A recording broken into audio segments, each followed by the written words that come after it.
അത് റോമാ പാപ്പയ്ക്ക് ഇഷ്ടമായില്ലല്ലോ. യോൻ പാപ്പാപ്പ കൽക്കിയതല്ലോ ഒരു സിനോദസ് വിളിച്ചു കൂട്ടി. അലക്സാണ്ട്രിയയിലെ കൂറിലോസും അന്ത്യോക്യയിലെ സേവരോസും പറഞ്ഞതിനൊക്കെ നഖശിഖാരനെ എതിർത്ത് യേശുവിലെ ഒരാളും രണ്ട് സ്വഭാവം ഉണ്ടെന്ന് പഠിപ്പിച്ചു. അങ്ങനെ ആക്കി തീർത്തു. പാശ്ചാത്യ വിശ്വാസമാണ്. അതുകൊണ്ടാണ് റോമൻ കത്തോലിക്കിന് ഇപ്പോൾ അതിൽ തന്നെ ഉറച്ചു നിൽക്കുന്നത്. അവർക്ക് ഇനി മാറാൻ പറ്റാത്ത ഒരു ദിശയായി.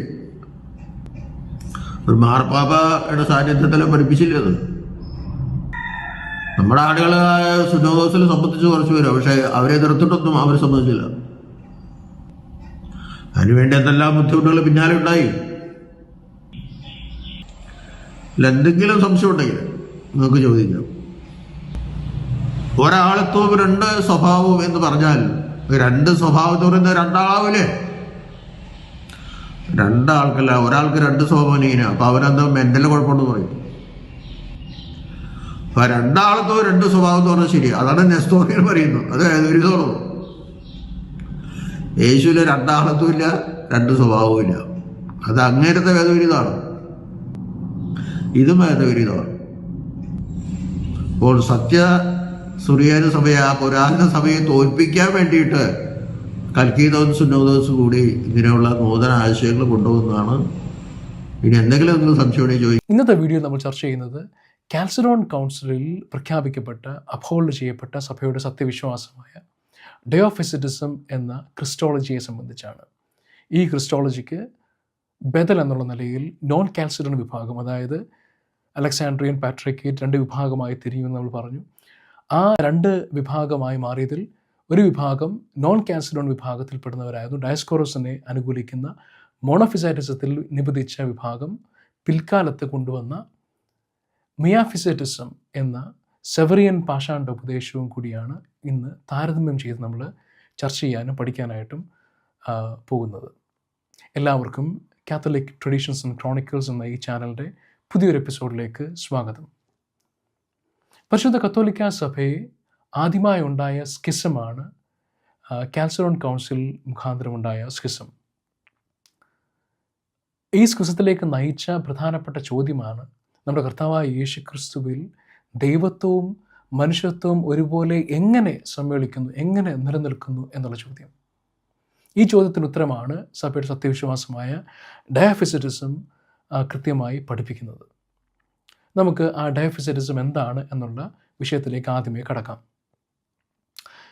കാൽസിഡോൺ കൗൺസിലിൽ പ്രഖ്യാപിച്ച ഡയോഫിസിറ്റിസം വളരെ കൃത്യമായി പഠിപ്പിക്കുന്ന സത്യമാണ് കർത്താവായ യേശു ക്രിസ്തു എന്ന ഒരു വ്യക്തി, ഓൺലി വൺ പേഴ്സൺ, ഒരു വ്യക്തി, ഒരു ഹൈപ്പോസ്റ്റാസിസിൽ, ആ ഹൈപ്പോസ്റ്റാസിസിൽ രണ്ട് നേച്ചർ നിലനിൽക്കുന്നു. ഒന്ന് ദൈവത്വവും മനുഷ്യത്വവും, പൂർണ്ണ ദൈവവും പൂർണ്ണ മനുഷ്യനുമാണെന്ന് പറഞ്ഞല്ലോ. അതാണ് ഈ രണ്ട് സ്വഭാവമെന്ന് നമ്മൾ പറയുന്നത്. ദൈവ സ്വഭാവവും മനുഷ്യ സ്വഭാവവും, രണ്ട് നേച്ചേഴ്സ്, ദൈവത്വവും മനുഷ്യത്വവും. ഇവിടെ ഈ മനുഷ്യത്വവും ദൈവത്വവും ഹൈപ്പോസ്റ്റാറ്റിക് യൂണിയനിൽ ഒന്നായി നിലനിൽക്കുന്നു എന്നുള്ളതാണ്. അതിന് 4 മാനദണ്ഡങ്ങളാണ് കൃത്യമായിട്ട് സഭ എന്ന് നിർവചിച്ചത്. ഈ 4 നിബന്ധനകൾ കൂടി ദുരുപദേശത്തെ കൃത്യമായി ഖണ്ഡിക്കുകയും ചെയ്തിരിക്കുകയാണ്. ഒന്നാമത്തെ നിബന്ധന, ഈ ഹൈപ്പോസ്റ്റാറ്റിക് യൂണിയൻ, ഞാൻ പറഞ്ഞല്ലോ ദൈവത്വവും മനുഷ്യത്വവും ഹൈപ്പോസ്റ്റാറ്റിക് യൂണിയനായിട്ട്, അതായത് യൂണിയനിൽ നിലനിൽക്കുന്നു. ഈ യൂണിയൻ സംഭവിക്കണമെങ്കിൽ 4 നിബന്ധനകളാണ് വേണ്ടത്. ഈ 4 നിബന്ധനകൾ, ഒന്നാമത്തെ നിബന്ധന വിതൗട്ട് കൺഫ്യൂഷൻ എന്നുള്ളതാണ്.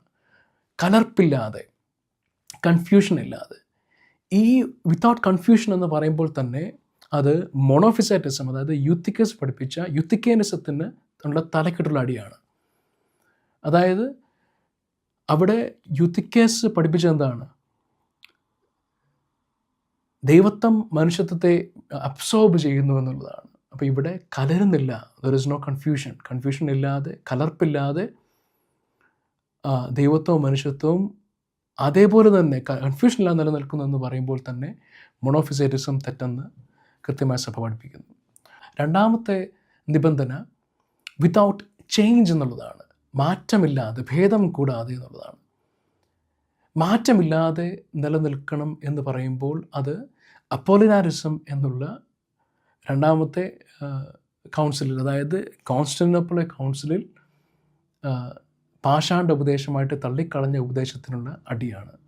കാരണം നേരത്തെ സഭ ഓൾറെഡി ഇത് അപ്ഹോൾഡ് ചെയ്തതാണ്. അതായത് യേശുക്രിസ്തു പൂർണ്ണ മനുഷ്യനാണ്. അവൻ്റെ പൂർണ്ണ മനുഷ്യനെന്ന് പറയുമ്പോൾ മനുഷ്യത്വത്തിൽ എന്തൊക്കെയുണ്ട് അതെല്ലാം അവനിൽ നിലനിൽക്കുന്നു എന്നുള്ളതാണ്. അപ്പോൾ അപ്പോളിനാരിയനിസം പഠിപ്പിച്ചെന്താണെന്ന് വെച്ചാൽ യേശുക്രിസ്തുവിൽ ഒരു സോളുണ്ട്, റാഷണൽ സോളുണ്ട്, അതുപോലെ ബോഡിയെല്ലാം ഉണ്ട്. പക്ഷേ there is no human mind, അതിന് പകരം ഡിവൈൻ മൈൻഡ് മാത്രമേ ഉള്ളൂ. അപ്പം മനുഷ്യത്വത്തിൽ ഒരു കുറവുണ്ട് എന്നുള്ളതാണ് അപ്പോളിനാരിസം പഠിപ്പിക്കുന്നത്. അപ്പോൾ അവിടെ ഹ്യൂമാനിറ്റിയിൽ ഒരു മാറ്റം വന്നിരിക്കുകയാണ്, അല്ലെങ്കിൽ ഒരു കുറവ് സംഭവിച്ചിരിക്കുകയാണ്. അപ്പോൾ ഹ്യൂമാനിറ്റിയിൽ ഒരു അല്പം കുറവുള്ളവനാണ് എന്നുള്ള ആ പാഷാണ്ഡ ഉപദേശം തള്ളിക്കളയുന്നതാണ് ഭേദം കൂടാതെ എന്നുള്ള കാര്യം വരുന്നത്. അതുപോലെ തന്നെ ദൈവത്വത്തിലും അവനൊരു ദൈവത്വത്തിൽ ഭേദം ഉണ്ടാകാനേ സാധ്യമല്ല. കാരണം ഗോഡ് ഈസ് ഇമ്മ്യൂട്ടബിൾ, അവൻ മാറ്റമില്ലാത്തവനാണ്. ദൈവത്വത്തിന് ഒരു മാറ്റവും സംഭവിക്കില്ല. അതുകൊണ്ട് കാത്തലിക് കൗൺസിൽ വളരെ കൃത്യമായിട്ട് പഠിപ്പിക്കുന്നത് പുത്രൻ തമ്പുരാൻ, അതായത് the second person of God head തന്നിലേക്ക് ഒരു അസ്യൂം ചെയ്തു എന്നുള്ളതാണ്, വിത്തൗട്ട് ചേഞ്ച്. അവൻ എന്തായിരുന്നു അത് അങ്ങനെ തന്നെ അവൻ നിലനിന്നു. അവൻ എന്തല്ല അവൻ തന്നിലേക്ക് അസ്യൂം ചെയ്തു. അത്തനേഷ്യസ് പിതാവ് പഠിപ്പിച്ചതാണിത്. അവൻ എന്തല്ലായിരുന്നു അവൻ തന്നിലേക്ക് എന്തല്ല, ഹ്യൂമാനിറ്റി, അവൻ ഹ്യൂമൻ അല്ലായിരുന്നു, പക്ഷേ തന്നിലേക്ക് അത് അസ്യൂം ചെയ്തു. അവൻ എന്തായിരുന്നു, അവൻ ദൈവമായിരുന്നു. ആ ദൈവം അതിനൊരു മാറ്റവും സംഭവിക്കാതെ തന്നെ അവൻ അങ്ങനെ തന്നെ നിലനിന്നു എന്നുള്ളതാണ്. അപ്പോൾ വിത്തൗട്ട് ചേഞ്ച് എന്നുള്ളത് ദൈവത്തിൻ്റെ ഇമ്പാസിബിലിറ്റി അതിനെ അപ്ഹോൾഡ് ചെയ്താണ്. ഈസ് ഇമ്മ്യൂട്ടബിൾ, ദൈവത്തിന് മാറ്റമില്ലാത്തവനാണ്.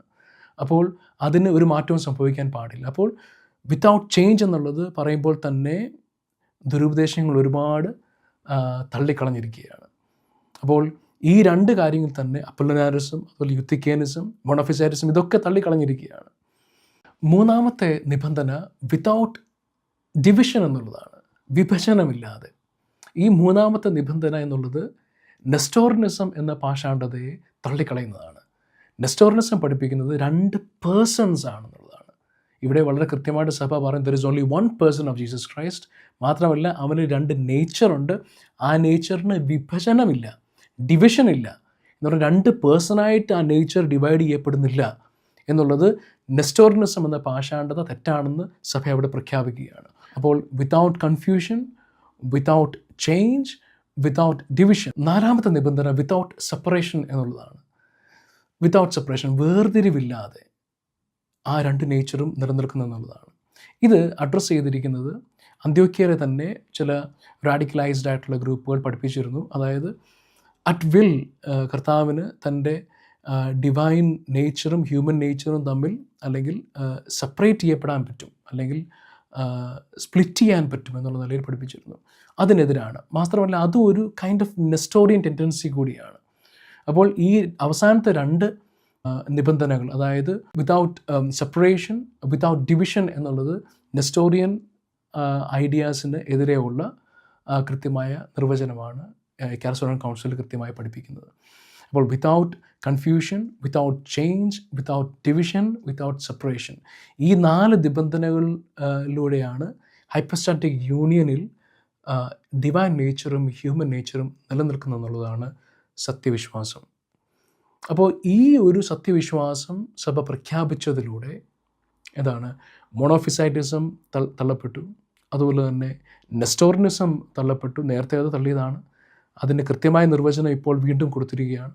അതുപോലെ അപ്പോളിനാരിസം, അതുപോലത്തെ ഇത്തരത്തിലുള്ള ദൈവത്വത്തെ സംബന്ധിക്കുന്ന അല്ലെങ്കിൽ മനുഷ്യത്വത്തെ സംബന്ധിക്കുന്നുള്ള തെറ്റായിട്ടുള്ള വികലമായ പഠനങ്ങളെയൊക്കെ സഭ കൃത്യമായിട്ട് കണ്ടം ചെയ്യുകയും ഇങ്ങനെയാണ് സത്യവിശ്വാസം എന്നുള്ള സഭ കൃത്യമായി പഠിപ്പിക്കുകയും ചെയ്തു. ഈ സത്യവിശ്വാസത്തിന് ബദലായിട്ട് ഒരു കൗണ്ടർ നറേറ്റീവ് കൊണ്ടുവരാനായിട്ട് നോൺ കാൽസോൺ വിഭാഗത്തിന് അന്ന് കഴിഞ്ഞില്ല എന്നുള്ളതാണ് പരമാർത്ഥം. നമ്മൾ നേരത്തെ ഓൾറെഡി പറഞ്ഞു, മോണോഫിസൈറ്റിസത്തിലേക്ക് അവർ നിബന്ധിച്ചു പോയി. റോബർ കൗൺസിലിൽ തെറ്റായിട്ടുള്ള ഉപദേശമാണ് ഡയസ്കോറസ് അപ്ഹോൾഡ് ചെയ്തതും. അതിന് അത്തരത്തിലുള്ള പാഷാണ്ഡ ഉപദേശം പറഞ്ഞ് യൂത്തിക്കസിനെ അദ്ദേഹം റീഇൻസ്റ്റേറ്റ് ചെയ്യുകയും ചെയ്തു. അങ്ങനെ പാഷാണ്ഡ ഉപദേശത്തിലേക്ക് വഴുതി വീണ അലക്സാണ്ട്രിയൻ സഭ, അവർക്ക് സഭ കൃത്യമായിട്ട് എക്യുമെനിക്കൽ കൗൺസിൽ കൂടി അത്തരത്തിലുള്ള പാഷാണ്ഡ ഉപദേശത്തെ തള്ളിക്കളയുകയും മോണോഫിസൈറ്റിസം ഹെറസിയായിട്ട് പ്രഖ്യാപിക്കുകയും യൂത്തിക്കസിനെ കണ്ടം ചെയ്യുകയും ഡയസ്കോറസിനെ ഡിപ്പോസ് ചെയ്യുകയും എക്സൈൽ ചെയ്യുകയൊക്കെ ചെയ്തു. അപ്പോൾ സഭ കൃത്യമായ ഉപദേശത്തിലേക്ക് വന്നപ്പോൾ അവർക്ക് ഇത് അക്സെപ്റ്റ് ചെയ്യാനും കഴിയില്ല. അവർക്ക് ഈ ഒരു പാഷാണ്ഡ ഉപദേശം പുൽകാനും കഴിയില്ല എന്നൊരവസ്ഥ വന്നു. അതായത് തിയോളജിക്കലായിട്ട് എന്ത് എന്നുള്ള കാര്യം അറിയാത്തൊരവസ്ഥ. അതേസമയം അവരെ വല്ലാതെ ഗ്രസിച്ചത് ഇമോഷണലായിട്ടുള്ള അവരുടെ കാര്യമാണ്. അതായത് ഞാൻ നേരത്തെ കഴിഞ്ഞ വീഡിയോ തന്നെ പറഞ്ഞിരുന്നു, യൂത്തിക്കസിൻ്റെ തന്നെ പ്രധാന വാദം ഞാൻ സിറിൽ പഠിപ്പിച്ചത് കൊണ്ടാണ് ഇവരെന്നെ ആക്രമിക്കുന്നത് എന്നുള്ളതായിരുന്നു. ഡയസ്കോറസിനെതിരെയുള്ള വാദം അത് തന്നെയായിരുന്നു. സിറിലിൻ്റെ സെക്രട്ടറിയൊക്കെ ആയിരുന്ന ഡയസ്കോറസ് പിന്നീട് പാത്രിക്കീസായി. അപ്പം സിറിൽ പഠിപ്പിച്ച അതേ വിഷയം തന്നെയാണ് ഡയസ്കോറസ് പഠിപ്പിക്കുന്നതെന്ന് തെറ്റായിട്ട് ധരിച്ച് അല്ലെങ്കിൽ തെറ്റിദ്ധരിപ്പിക്കപ്പെട്ട്, അപ്പം സിറിലിൻ്റെ വിശ്വാസത്തിനെതിരായിട്ട് കണ്ടോ സഭ കൗൺസിൽ കൂടി സത്യവിശ്വാസം പഠിപ്പിക്കുന്നവരെ സഭയിൽ നിന്ന് പുറത്താക്കിയിരിക്കുന്നു എന്നൊക്കെയുള്ള തെറ്റിദ്ധാരണയിൽ ഈ ഒരു വിഭാഗം, അതായത് നോൺ കാൽസിഡോൺ വിഭാഗം, അവരുടെ യഥാർത്ഥ ആശയം എന്താണെന്ന് പറയാനായിട്ട് അല്ലെങ്കിൽ അത് നിർവചിക്കാനായിട്ട് ഫിലോസഫിക്കലി തിയോളജിക്കലി ഒക്കെ നിർവചിക്കാൻ കഴിയാത്തൊരവസ്ഥയിൽ ആ കൂട്ടം 70 വർഷത്തോളം മുന്നോട്ട് പോയി എന്നുള്ളതാണ്. കാൽസിഡോൺ കൗൺസിലിന് ശേഷം 70 വർഷത്തോളം മുന്നോട്ട് പോയി എന്നുള്ളതാണ്. നോൺ കാൽസിഡോൺ വിഭാഗം അവർക്ക് നേതാക്കളുണ്ടായിരുന്നു, പക്ഷേ തിയോളജിക്കലി ഉത്തരം പറയാൻ കഴിയുന്ന നേതാക്കളുണ്ടായിരുന്നില്ല. ഒരർത്ഥത്തിൽ നാഥനില്ലാത്ത അവസ്ഥയിൽ നോൺ കാൽസിഡോൺ വിഭാഗം വളരെ അരാജകത്വത്തിൽ കഴിഞ്ഞു. പക്ഷേ അവരെ ഗ്രസിച്ച അല്ലെങ്കിൽ അവരെ മുന്നോട്ട് നയിച്ച ഒരു കാര്യമെന്ന് വെച്ചാൽ സിറിലിൻ്റെ സത്യവിശ്വാസമാണ് ഞങ്ങൾ ഹോൾഡ് ചെയ്യുന്നത്, ആ സിറിലിൻ്റെ വിശ്വാസം ഇവർ തള്ളിയിരിക്കുന്നു എന്നൊക്കെയുള്ള തെറ്റിദ്ധാരണയിലാണ്. അപ്പം വളരെ ഇമോഷണലിയാണ് അവനെ നേരിട്ടത്.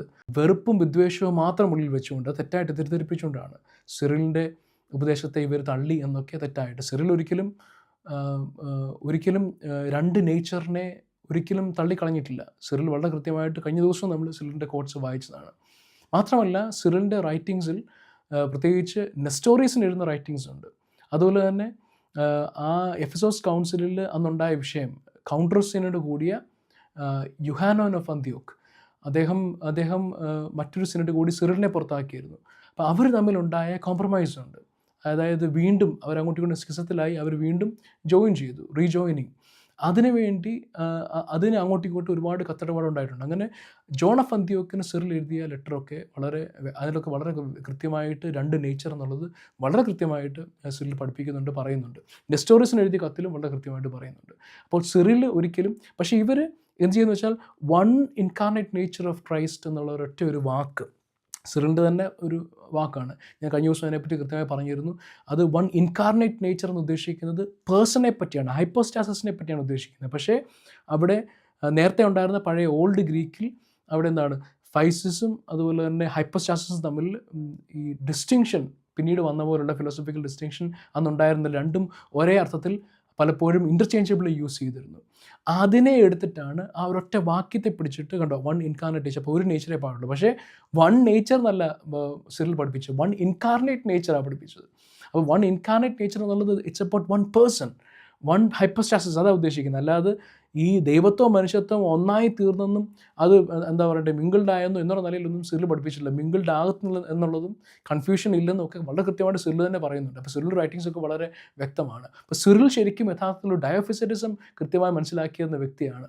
പിൽക്കാലത്ത് സഭ അത് കൃത്യമായിട്ട് സിറിലിൻ്റെ തന്നെ ടീച്ചിങ്സ് മാത്രമല്ല നേരത്തെ ഉണ്ടായിരുന്ന സെയിൻറ്റ് ബേസിൽ തൊട്ട് അത്തനേഷ്യസ് തൊട്ട് ഇങ്ങോട്ടുള്ള എല്ലാ സഭാപിതാക്കന്മാരും കൃത്യമായി പഠിപ്പിച്ചതിനെ അടിസ്ഥാനമാക്കി തന്നെയാണ് കാൽസിഡോൺ കൗൺസിൽ രേഖകൾ വായിച്ചാൽ ഈ പഴയ സഭാപിതാക്കന്മാർ പഠിപ്പിച്ച അതേ വിശ്വാസത്തിൻ്റെ പിന്തുടർച്ചയാണ്. എല്ലാവരെയും കൃത്യമായി കോട്ട് ചെയ്തുകൊണ്ടാണ് ഈ ഡയോഫിസറ്റിസം എന്ന കൃത്യമായ ഉപദേശത്തിലേക്ക് സഭ കൃത്യമായിട്ട് പ്രഖ്യാപിക്കുന്നത് എന്നുള്ളതാണ് അതിൻ്റെ ചരിത്ര യാഥാർത്ഥ്യം. അപ്പോൾ അതിന് കൗണ്ടറായിട്ട് ഒരു ബദലായിട്ട് ഒരു തിയോളജി അവതരിപ്പിക്കാൻ ഇവർക്ക് കഴിയില്ല. അപ്പോൾ വളരെ ഇമോഷണലിയാണ് അവനെ നേരിട്ടത്. ഒരിക്കലും തിയോളജിക്കലി അന്ന് നേരിടാനുള്ള കെൽപ്പ് അവർക്കുണ്ടായിരുന്നില്ല. കാരണം ഡയസ്കോറസ് ഓൾറെഡി എക്സൈൽ ചെയ്യപ്പെട്ടു, അദ്ദേഹം മരണപ്പെട്ടു. ശേഷം ഇവിടെ ഉണ്ടായിരുന്ന ഒരുപാട് നേതാക്കന്മാരുണ്ടായിരുന്നു. തിമോത്തി എലിറസിനെ പോലെ, അതുപോലെ പീറ്റർ മോങ്കസ് എന്ന വ്യക്തി അലക്സാണ്ട്രിയയിലെ ബിഷപ്പായിരുന്നു. അതുപോലെ തന്നെ പീറ്റർ ദ ഫുള്ളർ അന്ത്യോക്യയുടെ പത്രികീസ് ആയിരുന്നു. അദ്ദേഹമാണ് ട്രൈസാക്യോനിൽ ഞങ്ങൾക്ക് വേണ്ടി ക്രൂശിക്കപ്പെട്ടവനെ എന്ന് ആഡ് ചെയ്തത്. അതായത് ദൈവമേ നീ പരിശുദ്ധനാകുന്നു, ബലവാനെ നീ പരിശുദ്ധനാകുന്നു, മരണമില്ലാത്തവനെ നീ പരിശുദ്ധനാകുന്നു എന്നുള്ളതായിരുന്നു യഥാർത്ഥമായി ട്രൈസാക്യോൻ. എല്ലാ സഭകളും ഒരുപോലെ ചൊല്ലിക്കൊണ്ടിരുന്ന ട്രൈസാക്യോൻ എന്നുള്ളത്. അതിലേക്ക് അത് ട്രിനിറ്റേറിയൻ ട്രൈസാക്യോൻ ആയിരുന്നു. അതായത് ട്രൈസാക്യോൻ എന്ന് തന്നെ ഉദ്ദേശിച്ചാൽ ട്രിനിറ്റി ആയിരുന്നു. ട്രിനിറ്റിക്കുള്ള വർഷിപ്പായിരുന്നു ട്രൈസാക്യോൻ എന്നുള്ളത്. അതായത് ദൈവമേ നീ പരിശുദ്ധനാകുന്നു, ബലവാനെ നീ പരിശുദ്ധനാകുന്നു, മറവില്ലാത്തവനെ നീ പരിശുദ്ധനെന്ന് ആദ്യം പറയും, രണ്ടാമതും ഒന്നുകൂടി പറയും, മൂന്നാമതും പറയും. അങ്ങനെ 3 തവണ ആവർത്തിക്കുമ്പോൾ പിതാവിനും പുത്രനും പരിശുദ്ധാത്മാവിനുള്ള സ്തുതിയായിട്ടാണ് അത് അർപ്പിച്ചിരുന്നത്. അപ്പം അതിനെ ക്രിസ്റ്റോസെൻട്രിക് ആയിട്ട് ഈ പീറ്റർ ദ ഫുള്ളർ മാറ്റിയെടുത്തു എന്നുള്ളതാണ്. പീറ്റർ ദ ഫുള്ളറാണ് അത് 3 തവണയും ഞങ്ങൾക്ക് വേണ്ടി ക്രൂശിക്കപ്പെട്ടവനെ ഞങ്ങളോട് കരുണ ചെയ്യണമേ എന്നുള്ള ഭാഗം ആഡ് ചെയ്യുന്നത്.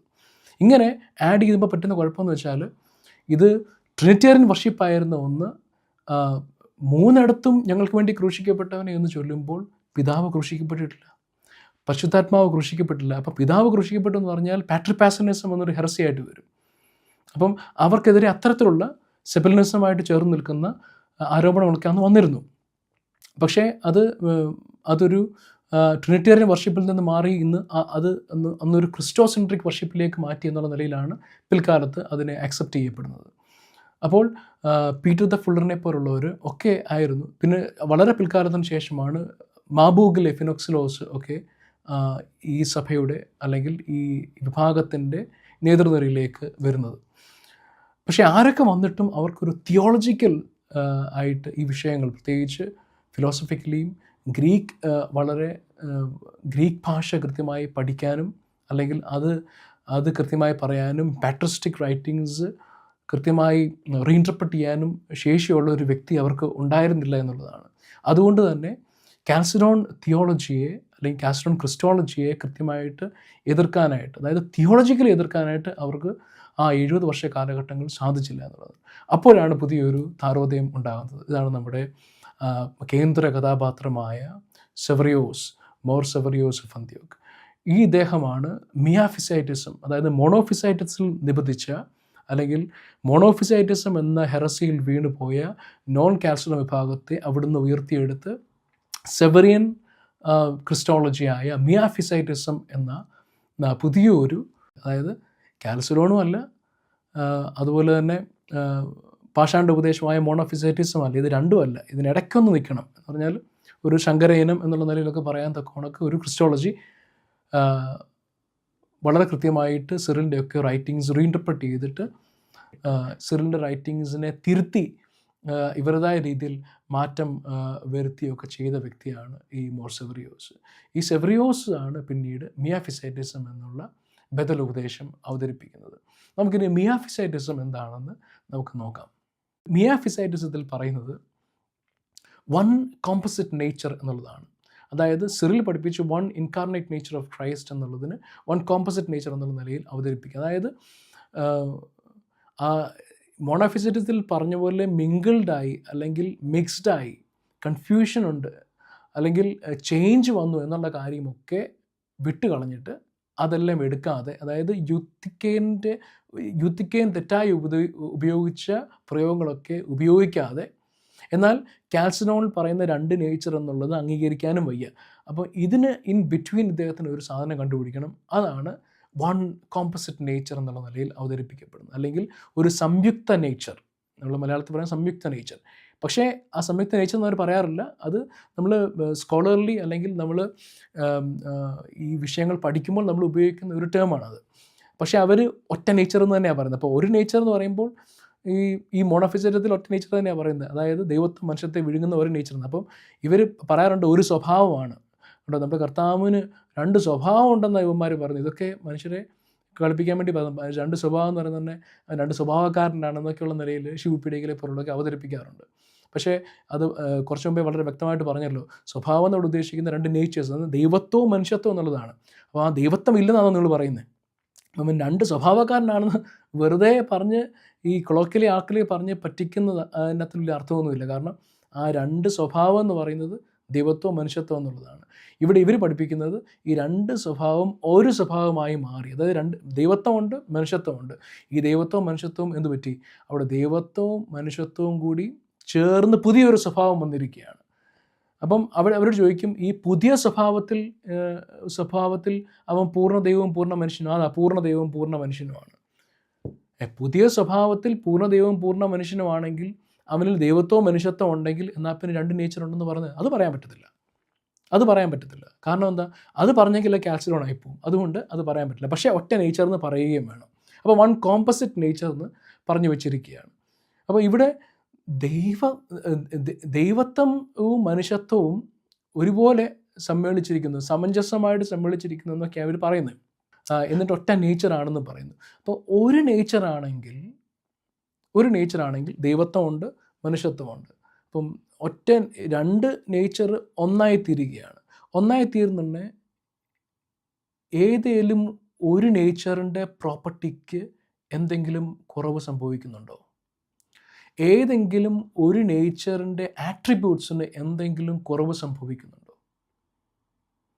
ഏതെങ്കിലും ഒരു നേച്ചറിൻ്റെ, ഫോർ എക്സാമ്പിൾ, ദൈവത്വത്തിൽ എന്തെങ്കിലും കുറവ് സംഭവിച്ചെങ്കിൽ ദൈവം ഈസ് ഇമ്പാസിബിൾ എന്നുള്ള കാര്യത്തിന് മാറ്റം വരികയാണ്. ഈസ് ഇമ്മ്യൂട്ടബിൾ എന്നുള്ള കാര്യത്തിന് ഒക്കെ മാറ്റം വരികയാണ്.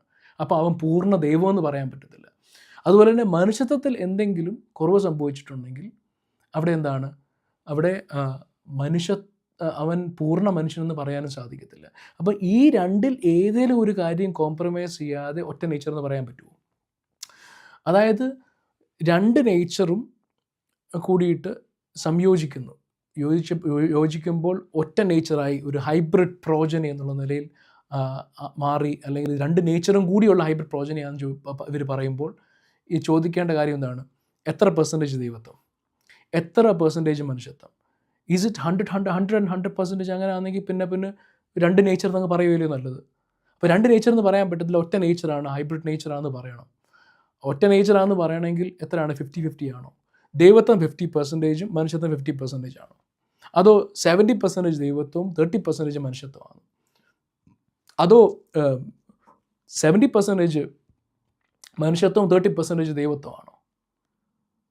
100% ആണെന്ന് പറയുവാണെങ്കിൽ 100% ദൈവത്വത്തിലുള്ള ഗോഡ്ലി നേച്ചറും അല്ലെങ്കിൽ ഡിവൈൻ നേച്ചറും 100% ഹ്യൂമൻ നേച്ചറും നിലനിൽക്കുന്നു എന്ന് പറയേണ്ടി വരും. അപ്പോൾ അത് പറയാതെ മിംഗ്ലിംഗ് ഉണ്ട് എന്ന് അവർ അംഗീകരിക്കുന്നുമില്ല, കൺഫ്യൂഷൻ ഉണ്ടെന്ന് കലർപ്പുണ്ടെന്ന് അവർ അംഗീകരിക്കുന്നുമില്ല. ആ വാക്കുകളൊക്കെ അവർ തള്ളിക്കളയുകയും ചെയ്യുന്നു. തള്ളിക്കളഞ്ഞിട്ട് എന്താണ് ചെയ്യുന്നത്? ഒറ്റ നേച്ചറേ ഉള്ളെന്ന് പറയുകയും ചെയ്യുന്നു. ഇതൊരു വൈരുദ്ധ്യാത്മകതയാണ്. അതായത് നമ്മൾ ഏറ്റവും കൃത്യമായ ഒരു എക്സാമ്പിൾ ഇതിന് പറയുകയാണെങ്കിൽ, ഇവർ എപ്പോഴും ശിവപീഡിക്കലിനെ പോലുള്ള ഗ്ലോറിയസ് ഗോസ്പലിൻ്റെ ശിവപീഡിക്കലൊക്കെ എപ്പോഴും ക്ലെയിം ചെയ്യുന്നൊരു കാര്യമാണ്, സുറിയാനി സഭ അല്ലെങ്കിൽ യാക്കോബായ സുറിയാനി സഭ ദൈവം ക്രൂശിൽ മരിച്ചു എന്ന് പഠിപ്പിക്കുന്ന സഭയാണ്. എല്ലാ സഭകളും അത് പഠിപ്പിക്കുന്നുണ്ട്. പക്ഷേ ഇവർ പറയും ഇവരുടെ മാത്രമാണ്, സ്വന്തമായിട്ടുള്ള ക്ലെയിമാണ്, അത് ഇവർക്ക് മാത്രമാണ്. പക്ഷേ ഇത് ദൈവം മരിച്ചെന്ന് വെറുതെ ലിറ്റർജിയിൽ എഴുതിയിട്ട് കാര്യമില്ല. വെറുതെ ലിറ്റർജിയിൽ ദൈവം മരിച്ചു എന്ന് പറഞ്ഞിട്ട് അത് നിങ്ങളുടെ മിയാഫിസൈറ്റിസം എന്ന ക്രിസ്റ്റോളജിയിൽ എങ്ങനെ ദൈവം മരിക്കുന്നു എന്നത് കൃത്യമായിട്ട് പറയാൻ സാധിക്കണം. അവിടെയാണ് അത് നിങ്ങൾക്ക് പറയാൻ സാധിച്ചെങ്കിൽ നിങ്ങൾക്ക് അവിടെ വിജയമുണ്ടെന്ന് പറയാൻ പറ്റും. നിങ്ങൾക്കത് പറയാൻ സാധിക്കില്ല. അതിന് കാരണം എന്താണ്? കാരണം ഈ ദൈവം മരിച്ചു എന്ന് പറയണമെങ്കിൽ ഇത് ഒന്നെങ്കിൽ പൂർണ്ണ ദൈവവും പൂർണ്ണ മനുഷ്യനുമായിരിക്കണം. അപ്പോൾ അതിനകത്തിൽ ദൈവത്വം എന്നുള്ളത് വൺ ഇൻകാർണേറ്റ് നേച്ചർ എന്നല്ലേ പറയുന്നത്, വൺ കോമ്പോസിറ്റ് നേച്ചറാണല്ലോ. അവിടെ രണ്ട് ആട്രിബ്യൂട്ട്സും അല്ലെങ്കിൽ രണ്ട് നേച്ചറിലെ ആട്രിബ്യൂട്ട്സും നിലനിൽക്കുന്നു, രണ്ട് നേച്ചറിലെ പ്രോപ്പർട്ടീസും നിലനിൽക്കുന്നു എങ്കിൽ ഗോഡ്ലി നേച്ചറിന് ഒരിക്കലും മരണം സാധ്യമല്ല. ഈസ് ഇമ്മോർട്ടൽ എന്നുള്ളതാണ് is impossible, is immortal, is immutable. ഇതൊക്കെ ഏറ്റവും ബേസിക് ആയിട്ടുള്ള കാര്യമാണ്. അപ്പോൾ ആ ഗോഡ്ലി നേച്ചറിൽ ഇമ്മോർട്ടാലിറ്റി എന്നുള്ളത് ഏറ്റവും ബേസിക് ആയിട്ടുള്ള ആട്രിബ്യൂട്ടാണ്.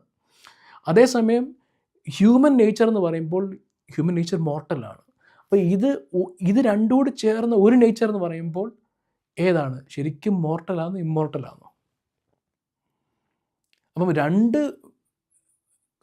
അൾട്രാ ഓപ്പോസിറ്റ് ആയിട്ടുള്ള അല്ലെങ്കിൽ വിരുദ്ധമായിട്ടുള്ള നേരെ ഓപ്പോസിറ്റ് നിൽക്കുന്ന രണ്ട് പ്രോപ്പർട്ടീസ് അതെങ്ങനെ ഒന്നായിട്ട് നിലനിൽക്കാൻ പറ്റുന്നത്? ഒന്നായിട്ട് നിലനിൽക്കണമെങ്കിൽ ഒന്നുകിൽ ഇമ്മോർട്ടലായിരിക്കണം അല്ലെങ്കിൽ മോർട്ടലായിരിക്കണം. ഇത് രണ്ടും കൂടെ ആകാൻ പറ്റില്ലല്ലോ. അപ്പോൾ ശരിക്കും ദൈവം മരിച്ചു എന്ന് പറയുമ്പോൾ ദൈവം മരിച്ചെന്ന് പറഞ്ഞാൽ godly properties, godly attributes, godly nature ഉണ്ടോ എന്നുള്ള ഒന്നാമത്തെ ചോദ്യം. അങ്ങനെ ഡിവൈൻ നേച്ചർ ഇതിനകത്തിലുണ്ടെങ്കിൽ ഈ ഒറ്റ വൺ നേച്ചറിനകത്ത് ഡിവൈൻ നേച്ചർ എന്നുള്ളത് പൂർണ്ണ ദൈവത്വം അവിടെ ഉണ്ടെങ്കിൽ ആ പൂർണ്ണ ദൈവത്വം മരണപ്പെട്ടോ എന്നുള്ള ചോദ്യം അവിടെ നിലനിൽക്കുകയാണ്. അപ്പം മരണപ്പെട്ടു എന്ന് പറഞ്ഞാൽ എന്താണ് കുഴപ്പം? മരണപ്പെട്ടു എന്ന് പറഞ്ഞാൽ ഇമ്മോർട്ടബിൾ മരിച്ചു എന്നുള്ളത് ഉള്ള പ്രശ്നം വരും അവിടെ. ഇമ്മോർട്ടബിൾ മരിച്ചു എന്നുള്ള പ്രശ്നം വരും. അതേസമയം അല്ല, മനുഷ്യത്വമാണ് മരിച്ചത് എന്ന് നിങ്ങൾ പറഞ്ഞാൽ എന്ത് പ്രശ്നമാണ്? അങ്ങനെ മനുഷ്യത്വം മാത്രം മരിച്ചു എന്ന് പറഞ്ഞാൽ അവിടെ എന്താണ്? മനുഷ്യത്വം മാത്രം മരിച്ചു, പക്ഷേ ഇത് ഒരു നേച്ചർ ആയതുകൊണ്ട് ദൈവത്വം കൂടി എക്സ്പീരിയൻസ് ചെയ്തു എന്ന് പറയാം. പക്ഷേ മനുഷ്യത്വമാണ് മരിച്ചതെന്ന് പറഞ്ഞാൽ കുഴപ്പം ഇത്രയേ ഉള്ളൂ, അവിടെ 2 നേച്ചർ ഉണ്ടെന്ന് നിങ്ങൾ അക്നോളജ് ചെയ്യുകയാണ്. അപ്പോൾ ഇതൊരു ഡയലമയാണ് ഇവരെ സംബന്ധിച്ചിടത്തോളം. ഒരിക്കലും ഈ ഒരു നേച്ചർ, ഈ ഹൈബ്രിഡ് നേച്ചർ അല്ലെങ്കിൽ ഹൈബ്രിഡ് പ്രോജനി ആയിട്ടുള്ള, അല്ലെങ്കിൽ ഞാൻ പറയാം മറ്റേ പറഞ്ഞ പോലെ, അതായത് ചക്കിയുമല്ല കണ്ടനുമല്ല. ഇത് ശിവപിടിക്കൽ തന്നെ സ്ഥിരം പറയാറുള്ള അനോളജി കേട്ടോ. ചക്കിയുമല്ല കണ്ടനുമല്ല. അപ്പം ഇത് ദൈവവുമല്ല മനുഷ്യനുമല്ല.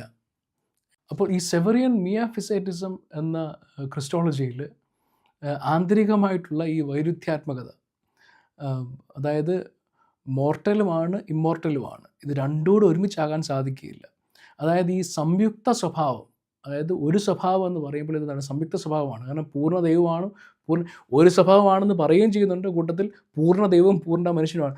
ഇതൊക്കെ സഭ നേരത്തെ നിർവഹിച്ചിരിക്കുന്ന കാര്യമാണ്. അതിനെ എടുത്തിട്ട് ഇവർ ഒറ്റ നേച്ചറിൽ കൊണ്ട് ഒതുക്കിയതിൽ പറ്റിയ കുഴപ്പമാണ് ഇതൊക്കെ. അപ്പോൾ ഒറ്റ നേച്ചറിൽ പൂർണ്ണ ദൈവവും പൂർണ്ണ മനുഷ്യനാണെന്ന് പറയുമ്പോൾ ഈ പൂർണ്ണ ദൈവത്തിൻ്റെ പ്രോപ്പർട്ടിയാണ് എന്ത്? ഈസ് ഇമ്മോർട്ടൽ എന്നുള്ളത്. ദൈവത്തിന് മരണമില്ല. അപ്പോൾ ഈ മരണമില്ലാത്തതും മരണമുള്ളതും കൂടി ഒരുമിച്ച് ചേരുമ്പോൾ എന്തായി മാറുമെന്നുള്ളതാണ് ചോദ്യം. അതായത് ദൈവം ക്രൂശിൽ മരിച്ചു എന്ന് കേൾക്കാൻ ഭയങ്കര കൃത്യമാണ്. ഞങ്ങളതൊക്കെ പഠിപ്പിക്കുന്നുണ്ടെന്ന് പറഞ്ഞാൽ കൃത്യമാണ്. അതായത് ദൈവം ക്രൂശിൽ മരിച്ചു എന്ന് ഞങ്ങളുടെ ലിറ്റർജിയിലുണ്ട് എന്നൊക്കെ വെറുതെ പറയാൻ എളുപ്പമാണ്. പക്ഷേ നിങ്ങളുടെ മിയാഫിസൈറ്റിസം എന്ന സെവറിയൻ ക്രിസ്റ്റോളജി അനുസരിച്ച് കൃത്യമായി പറയണം എങ്ങനെ അത് സാധ്യമാകുന്നു എന്നുള്ളത്. കാരണം നിങ്ങൾ പറയുന്ന സംയുക്ത ഏക സ്വഭാവത്തിൽ മർത്യനും അമർത്യനും ഒരുപോലെ എങ്ങനെ ആകാൻ സാധിക്കും? അമർത്യനല്ല മർത്യനാണെന്ന് പറയുകയാണെങ്കിൽ, അതായത് മോർട്ടലാണെന്ന് പറയുകയാണെങ്കിൽ അവൻ പൂർണ്ണ ദൈവമല്ല എന്ന് വരുന്നു. അല്ല, അവൻ അമർത്യനാണെന്ന് പറയാമെങ്കിൽ ക്രിസ്തു മരിച്ചെന്ന് അവന് പറയാൻ പറ്റത്തുമില്ല. അപ്പോൾ എന്താണ്? അപ്പം ഈ നിങ്ങളുടെ യഥാർത്ഥമായിട്ടുള്ള നിങ്ങൾ പറയുന്ന ഈ തിയോളജി അനുസരിച്ച് അല്ലെങ്കിൽ ക്രിസ്റ്റോളജി അനുസരിച്ച് യേശു പൂർണ്ണ ദൈവം അല്ല എന്നുള്ളതാണ് വരുന്നത്. കാരണം നിങ്ങൾ കൃത്യമായിട്ട് പറഞ്ഞു, നിങ്ങളുടെ തിയോളജിയിൽ യേശു മരിച്ചു അല്ലെങ്കിൽ ദൈവം മരിച്ചു എന്ന് നിങ്ങൾ പറയുന്നുണ്ട്. അപ്പോൾ ആ ദൈവം എന്ന് വെറുതെ ഒരു പേരിട്ട് കൊടുക്കുന്നത് മാത്രമാണോ? യഥാർത്ഥത്തിൽ ദൈവം ആകണമെങ്കിൽ ദൈവത്തിൻ്റെ മരണം സാധ്യമല്ല. അതേസമയം ഡിയോഫിസൈറ്റിസത്തിൽ എങ്ങനെ ദൈവം മരിച്ചു എന്നുള്ള വളരെ കൃത്യമായിട്ട് പഠിപ്പിക്കുന്നുണ്ട്. മരണം എന്നുള്ളത് ശരീരവും ആത്മാവും തമ്മിൽ വേർപെടുന്നതാണ് മരണം. ദൈവത്തിൽ കൃത്യമായിട്ട് പറയുന്നത് ക്രിസ്തു ജഡത്തിൽ മരണം അനുഭവിച്ചു എന്നുള്ളതാണ്.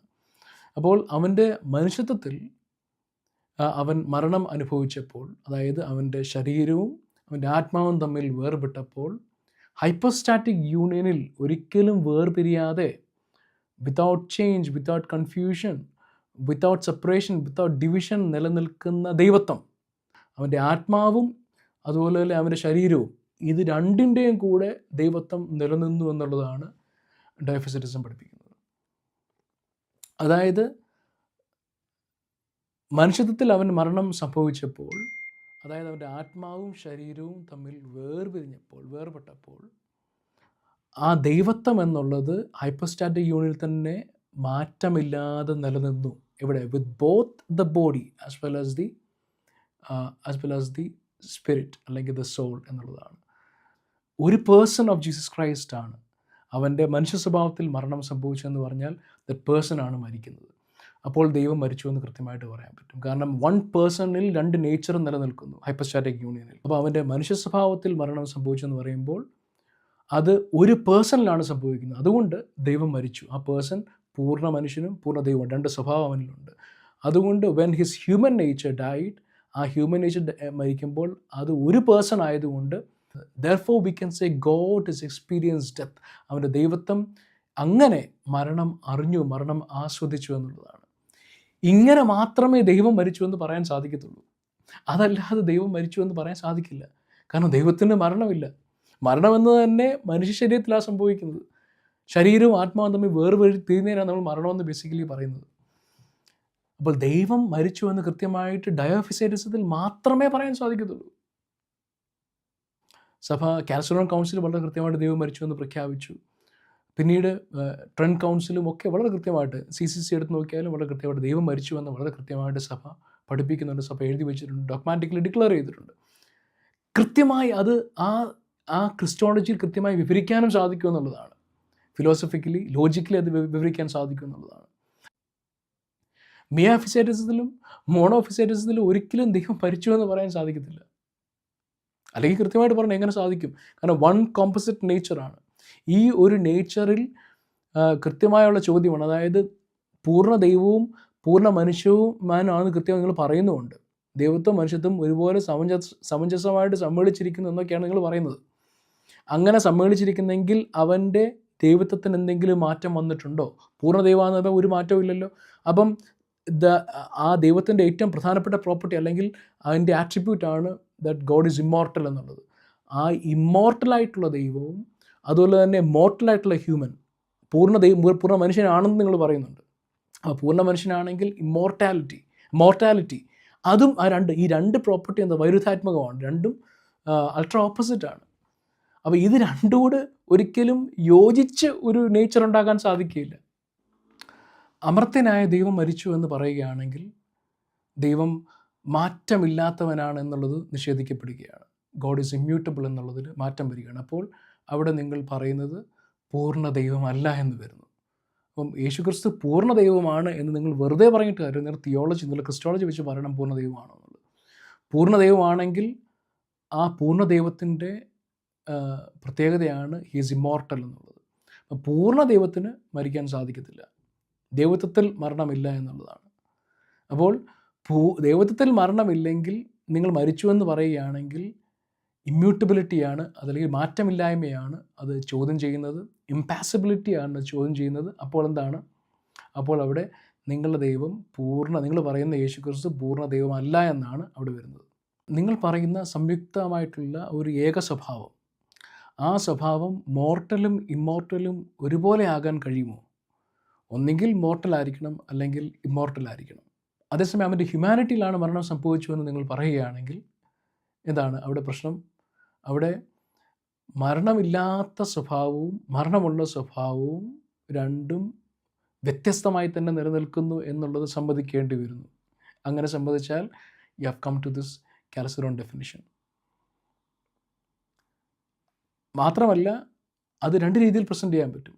ഒന്നെങ്കിൽ ആ പൂർണ്ണ ദൈവത്വം ഉണ്ട് എന്നുള്ളത് അണ്ടർസ്റ്റാൻഡ് ചെയ്തിട്ട് ആ പൂർണ്ണ നേച്ചർ അങ്ങനെ അമർത്യമായിട്ട് നിലനിൽക്കുന്നു എന്ന് പറഞ്ഞിട്ട് വേണം അത് പറയാനായിട്ട്. അതേസമയം മനുഷ്യനായ യേശുക്രിസ്തു മരിച്ചു എന്നാണ് പറയുന്നെങ്കിൽ പിന്നെ നിങ്ങൾക്ക് ശരിക്കും ദൈവം മരിച്ചു എന്ന് പറയാൻ സാധിക്കത്തില്ല. കാരണം നിങ്ങൾ ആദ്യത്തെ ദൈവം മരിച്ചു എന്ന് വെറുതെ ലിറ്റർജിയിൽ എഴുതി വെച്ചെന്നുള്ള കാര്യം മാത്രമേ ഉള്ളൂ. വെറുതെ ലിറ്റർജിയിൽ ദൈവം മരിച്ചു എന്ന് പറഞ്ഞിട്ട് കാര്യമില്ല. നിങ്ങളുടെ തിയോളജി വെച്ചത് പ്രൂവ് ചെയ്യാൻ നിങ്ങൾക്ക് സാധിക്കുന്നില്ല. നിങ്ങളവിടെ അമ്പയെ പരാജയപ്പെടുന്നു. രണ്ടാമത്തെ പ്രധാനപ്പെട്ട ഇവരുടെ ക്രിസ്റ്റോളജിയിലുള്ള വൈരുദ്ധ്യം എന്ന് പറഞ്ഞാൽ അത് ഇച്ഛാശക്തിയുമായിട്ട് ബന്ധപ്പെട്ടതാണ്, വില്ലുമായിട്ട് ബന്ധപ്പെട്ടതാണ്. ആദിമ കൗൺസിലുകൾ തന്നെ വളരെ കൃത്യമായിട്ട് യേശുക്രിസ്തു പൂർണ്ണ മനുഷ്യനാണെന്നുള്ളത് കൃത്യമായിട്ട് പഠിപ്പിച്ചിട്ടുള്ള സത്യമാണ്. പൂർണ്ണ ദൈവമാണ്, പൂർണ്ണ മനുഷ്യനാണ്. അപ്പോൾ പൂർണ്ണ മനുഷ്യനെന്ന് പറയുമ്പോൾ അവിടെ എന്താണ്? അവിടെ he needs to have a human mind, a human will, also the body and a soul, a rational soul. ഇതൊക്കെ ഉണ്ടാവണം. മനുഷ്യൻ എന്തൊക്കെയുണ്ട് അതൊക്കെ യേശുക്രിസ്തുവിൽ ഉണ്ടായിരിക്കണമെന്നുള്ളതാണ്. അപ്പോൾ അതിൻ്റെ പ്രധാനപ്പെട്ട ഒരു ഭാഗമാണ് ഹ്യൂമൻ വിൽ എന്നുള്ളത്.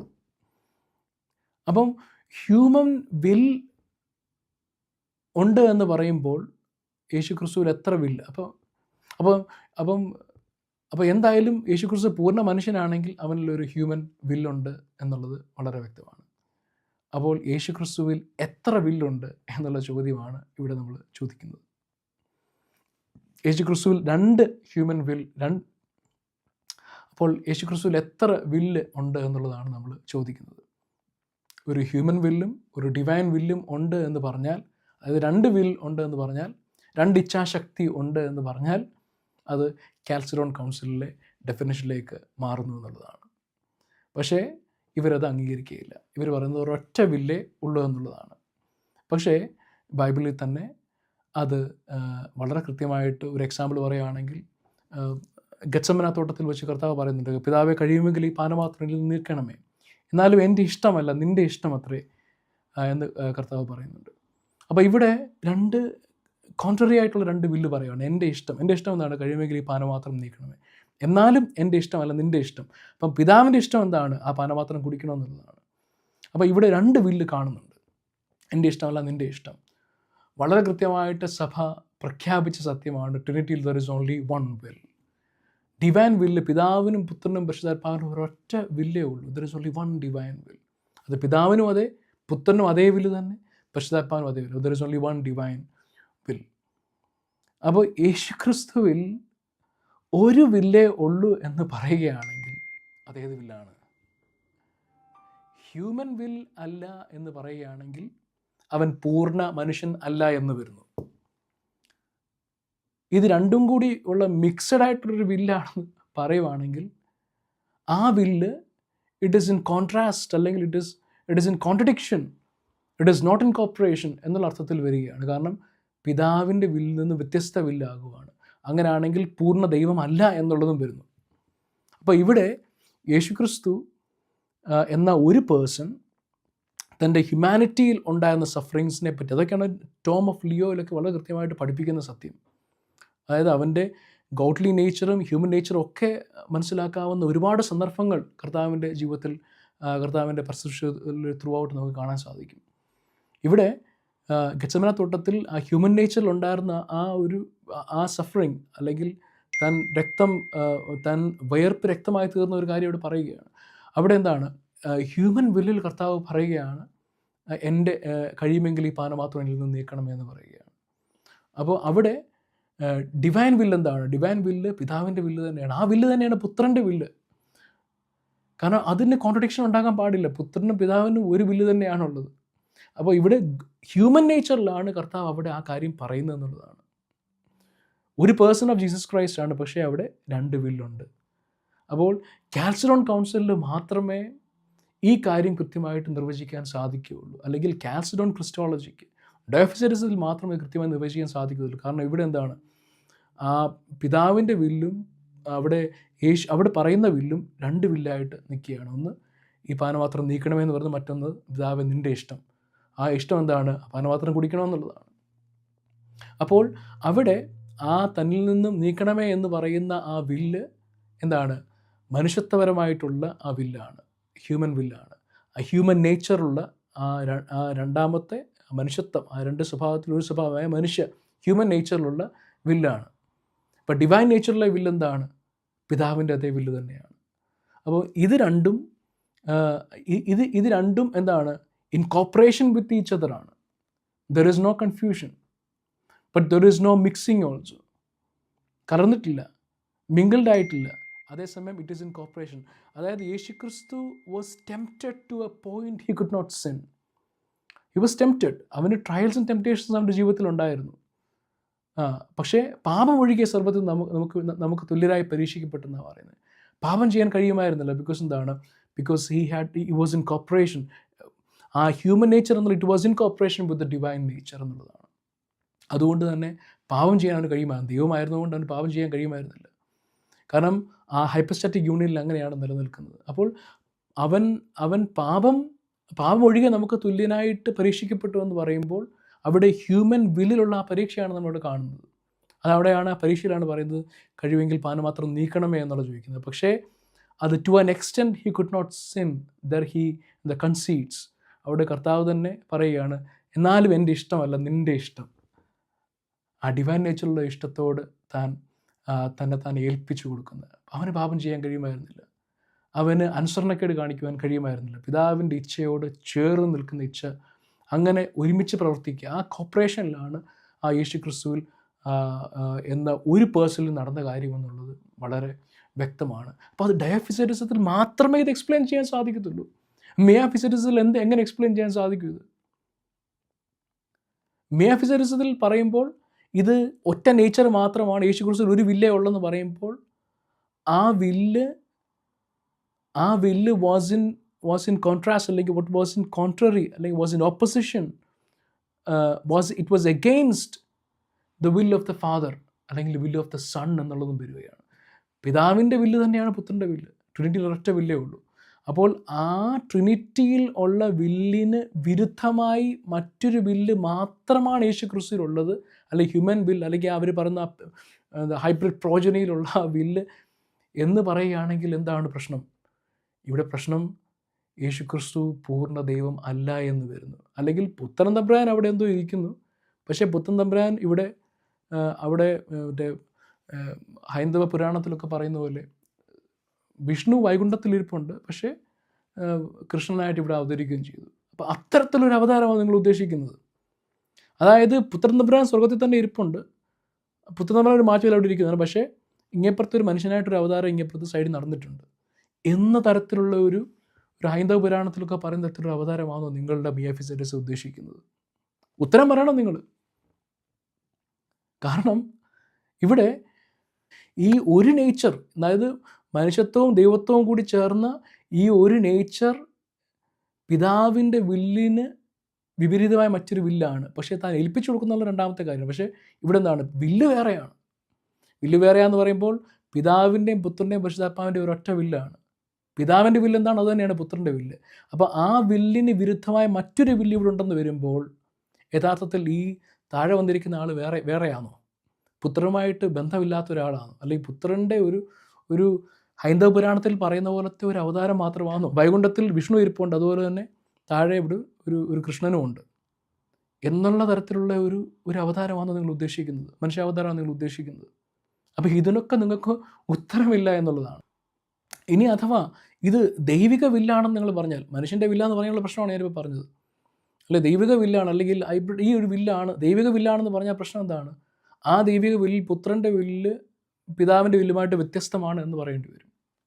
അവിടെയും പ്രശ്നം വന്നു. അപ്പോൾ ട്രിനിറ്റിയിൽ അവിടെ എന്താണ്? അവിടെ കോൺട്രഡിക്ഷൻ ഉണ്ട്, അല്ലെങ്കിൽ അവിടെ കൺഫ്യൂഷൻ ഉണ്ട്, അല്ലെങ്കിൽ അവിടെ എന്താണ് പറയേണ്ടത്, സെപ്പറേഷൻ ഉണ്ട്, അല്ലെങ്കിൽ വ്യത്യസ്തമായ താല്പര്യങ്ങൾ അല്ലെങ്കിൽ വ്യത്യസ്തമായ ഇച്ഛകളാണുള്ളത് എന്നുള്ളത് വരികയാണ്. അപ്പോൾ ഈ വക കാര്യങ്ങൾ ബൈബിളിൽ പറയുന്ന ഒരു കാര്യങ്ങളും പിന്നെ എക്സ്പ്ലെയിൻ ചെയ്യാൻ സാധിക്കുകയില്ല. അപ്പോൾ ഇതൊക്കെ എക്സ്പ്ലെയിൻ ചെയ്യാൻ സാധിക്കുന്ന സത്യ ഉപദേശം ഡയോഫിസൈഡിസം മാത്രമാണെന്നതാണ് പരമായിട്ടുള്ള യാഥാർത്ഥ്യം. ഇപ്പോൾ നിങ്ങളുടെ ഈ ഒരൊറ്റ നേച്ചർ, ഒരു സ്വഭാവമേ ഉള്ളത് പറയുന്നത് പാഷാണ്ഡതയിലേക്കാണ് നിങ്ങളെ നയിക്കുന്നത് എന്നുള്ളതാണ് നിങ്ങൾ ആദ്യം ബേസിക്കലി മനസ്സിലാക്കേണ്ടത്. ഇപ്പോൾ സെവറിയോസ് നിങ്ങളെ നയിച്ചത് പാഷാണ്ഡ ഉപദേശത്തിലേക്കാണ്. അത് മോണോഫിസൈറ്റിസം തൊടാതെ കാൽസഡോൺ കൗൺസിലും ഉള്ള ഡെഫിനിഷൻസും എടുക്കാതെ ഒപ്പിച്ചെടുക്കാനാണ് നോക്കിയത്. പക്ഷേ എത്ര ഒപ്പിച്ചെടുത്താലും സത്യവിശ്വാസം ഒന്നേ ഉള്ളൂ. ആ സത്യവിശ്വാസത്തിലെ പുൽകാതെ, ആ സത്യവിശ്വാസത്തിൽ നിന്ന് മാറി വേറിട്ട് മറ്റൊരു കാര്യം അവതരിപ്പിക്കാൻ പോയാൽ വരുന്ന വൈരുദ്ധ്യാത്മകതയാണ് നമ്മൾ ഈ ക്രിസ്റ്റോളജിയിൽ മുഴുവനായിട്ട് കാണുന്നത്. ചുരുക്കം പറഞ്ഞാൽ മിയാഫിസൈറ്റിസം എന്ന സെവറിയൻ പാഷാണ്ഡതയിൽ ഉള്ള ഒരുപാട് വൈരുദ്ധ്യങ്ങളിൽ ചുരുക്കം ചില വൈരുദ്ധ്യങ്ങൾ മാത്രമാണ് ഞാൻ ഇന്ന് ഈ വീഡിയോയിലൂടെ നിങ്ങൾക്ക് മുമ്പിൽ അവതരിപ്പിച്ചത്. ഈ വൈരുദ്ധ്യങ്ങളെയൊക്കെ തൃണമൂൽ ഗണിച്ച്, ഇതിനെയൊക്കെ അവഗണിച്ച് സെവറിയോസ് ഒരു സമാന്തര സംഘടന ഉണ്ടാക്കി. അതാണ് നോൺ കാൽസിഡോൺ കൂട്ടം എന്നുള്ളത്. അത് പല സഭകളായി മാറി. ഒന്ന് കോപ്റ്റിക് സഭ, പിന്നീട് യാക്കോബയ സഭ. കോപ്റ്റിക് സഭയിൽ നിന്ന് 2 സഭകളായിട്ട് പിൽക്കാലത്ത് പിരിഞ്ഞ എറിത്രിയൻ സഭ, എത്യോപ്യൻ സഭ.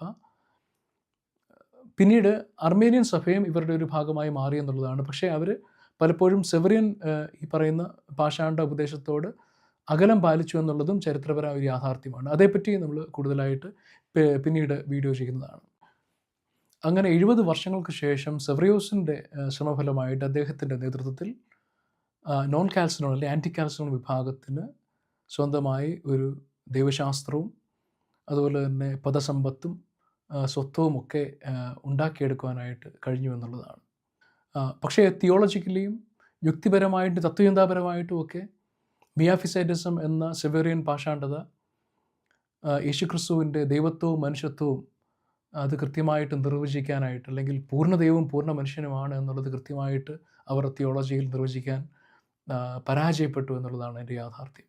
അതേസമയം കാൽസിഡോണിയൻ ഡെഫിനിഷൻ ആയ ഡയോഫിസൈറ്റിസം വളരെ കൃത്യമായിട്ട് യേശുക്രിസ്തു പൂർണ്ണ ദൈവവും പൂർണ്ണ മനുഷ്യനുമാണ് എന്നുള്ളത് ഹൈപ്പസ്റ്റാറ്റിക് യൂണിയനിൽ ഒരു പേഴ്സണിൽ without confusion, without change, without division, without separation, ഒറ്റ പേഴ്സണിൽ, 1 പേഴ്സൺ ഓഫ് ജീസസ് ക്രൈസ്റ്റിൽ 2 സ്വഭാവവും നിലനിൽക്കുന്നു, ദൈവത്വവും മനുഷ്യത്വവും ഒരുപോലെ നിലനിൽക്കുന്നു എന്നുള്ള യഥാർത്ഥ സത്യസഭയുടെ സത്യ ഉപദേശം കൃത്യമായി പഠിപ്പിക്കുന്നു എന്നുള്ളതാണ്. അടുത്ത വീഡിയോയിൽ നമ്മൾ ചർച്ച ചെയ്യാൻ പോകുന്നത് സെവറിയോസ് ഓഫ് അന്ത്യോക്ക്, മിയാഫിസൈറ്റിസം എന്ന സെവറിയൻ പാഷാണ്ഡ ഉപദേശത്തിൻ്റെ ഉപജ്ഞാതാവായ സെവറിയോസിൻ്റെ ജീവിതത്തിലേക്കുള്ള ഒരു തിരിഞ്ഞുനോട്ടമാണ്. മാത്രമല്ല, എങ്ങനെയാണ് അന്ത്യോക്യയുടെ പാത്രീക്കീസ് ആയിരുന്ന സെവറിയോസ് അന്ത്യോക്യയിലെ പാത്രീക്കീസ് സ്ഥാനം ഉപേക്ഷിച്ച് തൻ്റെ അജഗണത്തെയൊക്കെ വിട്ട് പ്രാണഭയത്താൽ ഒളിച്ച് പിൽക്കാലത്ത് ആൻറ്റി കാൽസിഡോൺ വിഭാഗത്തിൻ്റെ അല്ലെങ്കിൽ നോൺ കാൽസിഡോൺ വിഭാഗത്തിൻ്റെ നേതാവായി തീർന്നു എന്നുള്ളതും അതിനുള്ള കാരണങ്ങളും എന്താണ് അദ്ദേഹത്തെ അതിലേക്ക് നയിച്ചു എന്നുള്ളതൊക്കെയാണ് നമ്മൾ ചർച്ച ചെയ്യാൻ പോകുന്നത്. എല്ലാവർക്കും നന്ദി. Thank you.